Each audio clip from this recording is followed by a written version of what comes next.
Hello, welcome. Nice to see you here. Today, I'm going to give some lessons in Korean language, mainly on the marker systems. As is well known, Korean language has several marker systems like subject marker, object marker, and possessive marker. And among the subject markers, we have three-way systems like a topic marker, subject marker, and no marker. No marker is also a marker which stands on its own, which means that sometimes you have to omit the marker. And if you don't omit the marker, when you have to omit the marker, you simply don't deliver the message you want to say. It'll become a wrong message. So, Korean language subject marker, we have three ways: topic marker, subject marker, and no marker. And let's see the situation when you have to omit the marker. It's like, for example, your friend Charles came and you say, "Oh, Charles 왔어?" Something like that. Charles 왔어? In that case, right in front of him, when there's nobody around, you will have to omit the marker. If you don't omit the marker, it just simply doesn't make sense. And you can say also, 철수가 왔어? Like that. In that case, you are saying not to 철수 himself, but to somebody around, some other people around. In that case, you can say 철수가 왔어. So, subject marker is 이가 and topic marker is 는, right? And I personally think that subject marker is the marker of then what? Then what? 철수가 왔어, then what? Then Charles came, then I have to go out and welcome him? Or am I supposed to be surprised? Or if because he came, then I need to go out with him and have some drink together? Something like that, right? And 철수는 왔어, topic marker. Topic marker means that something like unexpectedness, or you are specifically interested in 철수's coming, right? For example, if you say 철수는 왔어, or if you ask 철수는 왔어, means that you haven't been expecting 철수 to come, right? Or no, that's wrong. Let me think. It's a little bit complicated. Okay, let's see. 철수는 왔어.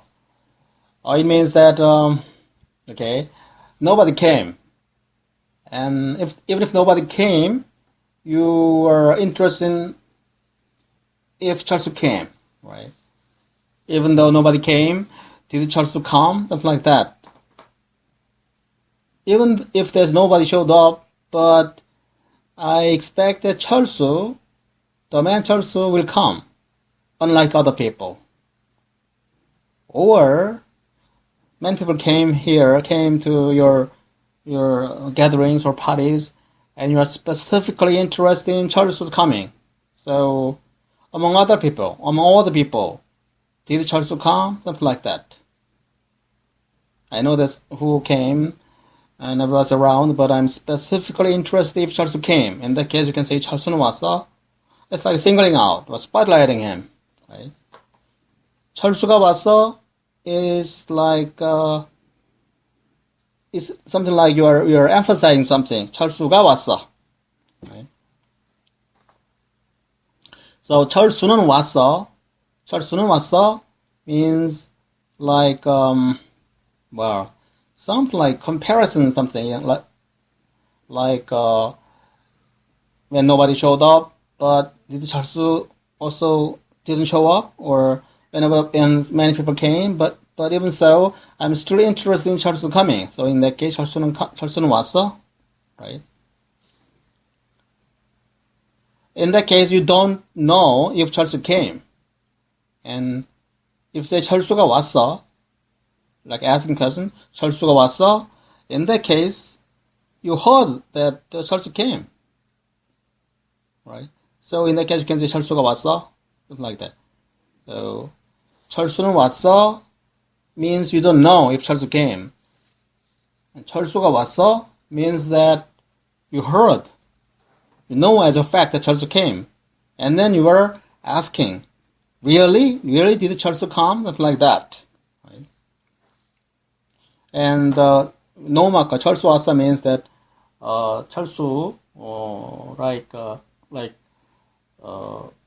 right in front of him, right? When there's nobody around. So you can directly saying to him, 철수 왔어? Like, hey 철수, did you come? Welcome. Something like that. Okay, this is about question sentences. How about the descriptive sentences? Let's see. 철수 왔어? Descriptive. 철수 왔어. It's simple fact. You are describing simple fact. Not emphasizing, not exaggerating. Just you are saying 철수 왔어. Simple. Not exaggerating, not emphasizing. Just a plain description with no marker. Like you are saying to your wife, or you are saying to your family, you are saying to other friends, 철수 왔어. 철수 came, right? And about 철수가 왔어, you are saying to somebody, 철수가 왔어. That means a little bit emphasizing that the fact that 철수 came. Right? 철수가 왔어. And 철수는 왔어. If you are describing something, 철수는 왔어, not asking questions. 철수는 왔어 means that nobody showed up, but 철수 came. Something like that. Right? And unlike asking questions, like when nobody showed up and only 철수 came, in the case 철수는 왔어, it's possible. But when there are other people all around there, and then you say 철수는 왔어, it sounds very wrong, right? If you're not asking questions, if you're plainly describing the situation, and if you say, and there are other people came, and still if you say 철수는 왔어, sounds very wrong, very weird to our ears. So in that case, 철수는 왔어 cannot be used. It cannot be said. So,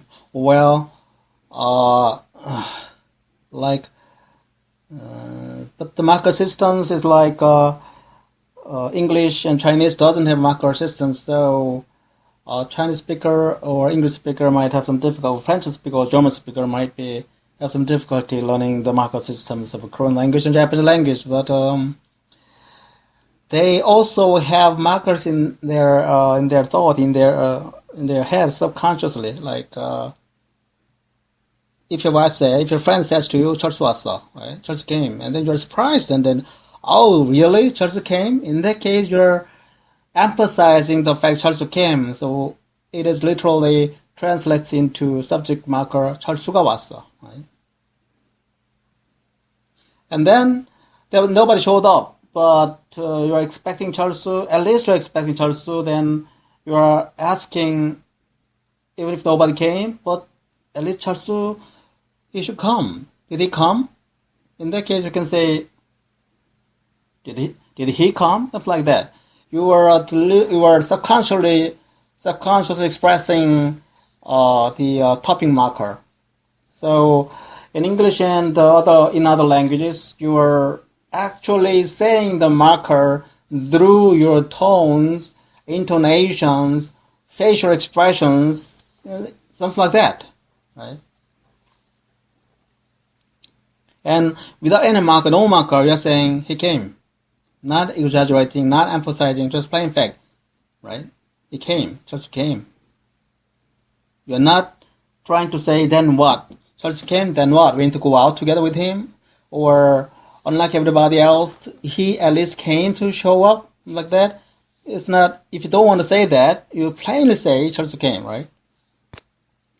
In that case, no marker is used, and you are actually saying without any emphasis, like 철수 came, he came, right? And how about Jane is riding bike?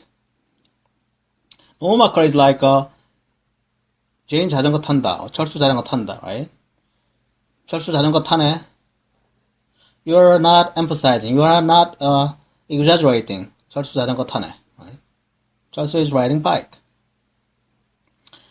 And then if you want to say the subject marker, 철수가 자전거 타네, 철수가 자전거 탄다. In that case, you are emphasizing. Right? Oh, Charles is riding a bike. You are drawing attention and you are emphasizing. Oh, Charles is riding a bike. You are not interested in Charles here. In that case, you are interested in riding bike.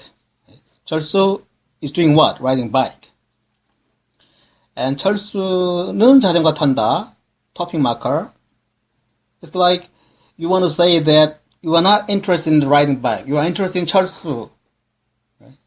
You are interested in 철수's doing something, not specifically riding a bike, but you are more interested in 철수. So in that case, 철수는 자전거 탄다. 철수는 like unlike other kids. 철수는 자전거 탄다. When other kids of his age, the kids are not riding bike yet, but 철수는 자전거 탄다. Or children of his age are studying hard at their home, but 철수 is coming out and playing, wasting time. In that case, you can also say 철수는 자전거 탄다, like that. So it's like highlighting him, not riding a bike, right? So like subconsciously and naturally or innately or essentially A is doing B or A does B has three interpretations. One, plain description without emphasis, without emotions, just a plain description. It like it's raining, 비 오네, 비 온다, right? And the second one, in that case, it's a no marker. And the second one, you want to emphasize something, like somebody is doing what, right? So what? Something like that. Then what? Like Charles is riding bike. Then what? Then what? You come to here and see, watch him riding bike. It's very funny to watch him riding a bike, right? Or watch him learning how to ride a bike. And then also, 철수는 자전거 탄다, right? You are highlighting him. What specifically, what kind of kid, what kind of person 철수 is? 철수 is kind of such a person who rides a bike, something like that. So if he change those sample sentence into it's raining, we can say no marker, 비 온다, right? 비 오네. And then subject marker, 비가 오네. There's some emphasis here. 비가 오네, 비가 온다. So in the case you can say there is something, some kind of investment here. Your emotions, or you are thinking about the future. For example, you didn't bring umbrella, and then you are worried. Then in that case, 비가 오네, like that. And 비는 온다. Right? It's very unlikely that people actually say 비는 온다. It's very unlikely. It's like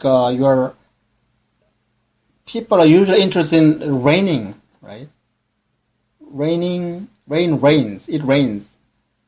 But 비는 온다 means the speaker is specifically interested in not rain's coming down, but rain itself. Like spotlighting the rain. Well, that kind of situation will be very rare, but there can be situation like in poems, poetry, right? Like as I said, as I wrote in some other articles, such situations like your lover doesn't come, but the rain comes down uselessly, like in the poetry, right? Oh, my love never comes, but the rain comes down uselessly, stuff like that. In that case, you are specifically interested in rain. What does rain doing? Why rain do something like that uselessly? So in that case, we can use 는, right? Topic marker. So like it's raining in this kind of thing. It rains. Topic marker is rarely used. And it's like I almost said what I want to say today. So it's like we have topic marker, subject marker, and no marker, and sometimes you have to omit the marker. Sometimes you have to not use the marker. So in that case, it's no marker. And no marker is not something that you omit when the marker is not necessary or redundant. But sometimes you have to omit the marker, like plain description. No emphasis, no exaggeration, no emotion. Just plain description is no marker. So here you can see some difference between English and Korean, difference between Chinese and Korean. Like, it's raining can be translated in Korean language in 3 ways. Like almost all sentences can be translated into Korean like almost like a 3-way system. So, like somebody's riding bike, right? Or Jane is riding bike, Tom is riding bike. Can be translated into Korean language in 3 ways: topping marker, subject marker, no marker. So, if you want to translate English or Chinese sentences into Korean, we are forced to choose a marker. Are you going to use subject marker? Are you going to use topping marker? Or are you going to use not a marker? Something like that. So, well,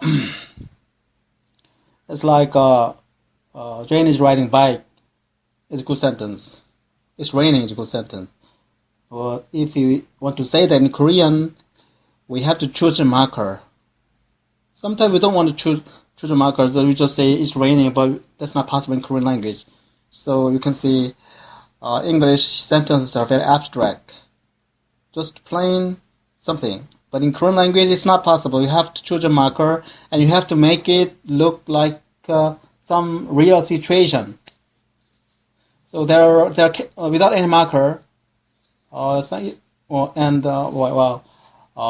Korean language sentences like doesn't seem to be some abstract sentences. It has to be very much intertwined and bound to the context. So almost every Korean language just stands only with the context, unlike English.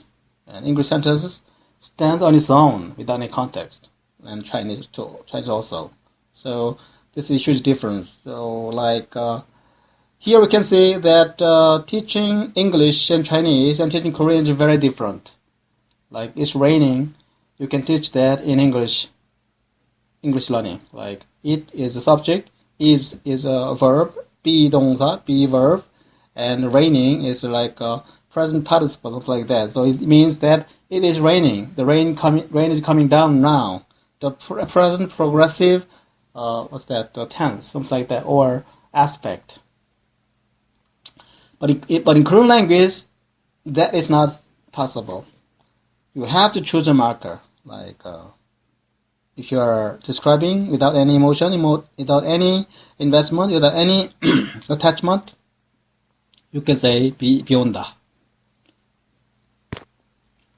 But if you are worried that P is raining, then you are thinking about what to do next, or you need an umbrella, or anything. In that case, you have to say 비가 온다. And it's like, as I said before, in some kind of poetry, you can say 비는 온다. So here, you can see the difference between English and Korean, and so this directly translates into how to teach Korean language and how it must be different from teaching English. Like in English, you can make any sentences. You can make up any sentence you want, and it's okay. But in Korean language, it's not possible. Well, it's possible, but I know that, and I see on YouTube and other resources that people are making up sentences to teach, to train people how to use markers. Like almost every sentence has some markers. Well, sometimes they make up sentences that we don't use in our real life situations. For example, I happen to see some lessons, and they use the sentence. 어제 사과를 샀어요. 어제 사과를 샀어요. I bought apples yesterday. And actually that's very weird in Korean language. Why? Because there doesn't seem to be any situation that we can say 어제 사과를 샀어요. Well, if you want to say that I bought some apples yesterday or several apples yesterday, you will have to say 어제 사과 좀 샀어요. You have to not use the marker. And probably you add 좀 literally means a little bit, which translates into English plural. 어제 사과 좀 샀어요. I bought some apples yesterday. Or when the apple has already been the topic of the situation, you can say 사과 어제 좀 샀어요. 사과 어제 샀어요. 사과 어제 샀어요. Or 사과 어제 좀 샀어요. 사과 comes first. And still you have to omit the marker. And then in what situation can people use 어제 사과를 샀어요? Well, there can be a situation like because you added the object marker 을, then you are emphasizing something. You are emphasizing that you bought apples. And then why you emphasize apples? Well, there can be a situation that you have to emphasize. Like, maybe your job is buying apples, right? Your job is buying and selling apples. In that case, that seems to be possible. Or you are in a police station being interrogated on your alibi. So in that case, you can say, I bought apples yesterday. 어제 사과를 샀다. So in that case, buying apples seems to take a lot of time and effort. So that becomes your alibi. So in that case, you can say, 어제 사과를 샀어요. So in our actual everyday life, we don't say 어제 사과를 샀어요. We don't say that. So making up sentences like that seems to be awkward and weird to our native ears. So this is the big difference between English and Korean, Chinese and Korean. English and Chinese doesn't have markers, so their sentences are not very much tightly down to the context like Korean sentences do. Right? So when you teach Korean language, you have to care about the context. And without context,